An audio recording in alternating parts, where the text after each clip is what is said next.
ભાઈ હે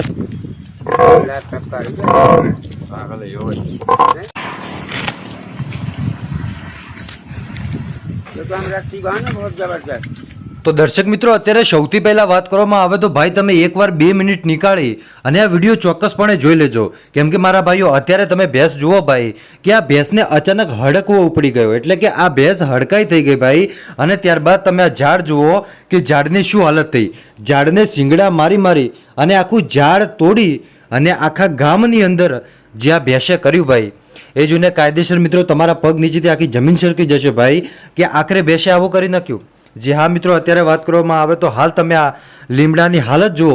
જે આપણે લીમડાનું ઝાડ હોય એની હાલત તમે જુઓ એટલે તમને પોતાને ખબર પડી જશે ભાઈ કે આ ભેંસને કેવા લક્ષણો લાગુ પડ્યા છે। તમે રેબિસનું નામ તો સાંભળ્યું હશે જ્યારે કોઈ પણ વ્યક્તિને કોઈ પણ મતલબ કે માની લો કે કોઈ બિલાડી કરડે અથવા ઉંદેડું કરડે ભાઈ એટલું જ નહીં પરંતુ કૂતરું કરડે ત્યારે એને લગભગ 1-2 મહિના 6 મહિના પછી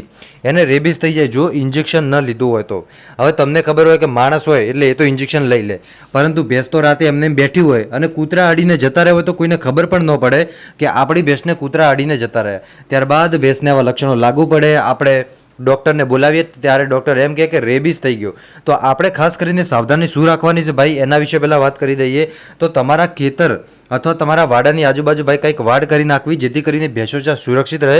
અને ભાઈ કૂતરા ન આવે બસ ખાલી તમારી ભેંસોની આજુબાજુ કૂતરા ન આવવા જોઈએ કેમ કે જો કૂતરા નહીં આવે ને તો રેબિસ થવાનો ચાન્સ એકદમ 0% થઈ જશે કેમ કે કૂતરા આવે ને કૂતરામાંથી જ આવા રોગો થતા હોય ભાઈ એટલે ખાસ કરીને તમારે સાવધાન રહેવું ભાઈ અને કૂતરા હોય તો કૂતરાને ન આવવા દેતા ભેંસના સીલે બરોબર કેમ કે ભેંસના સીલે જો કૂતરા આવી જશે તો ભાઈ પછી રેબિસ થવાના રોગ ઘણા બધા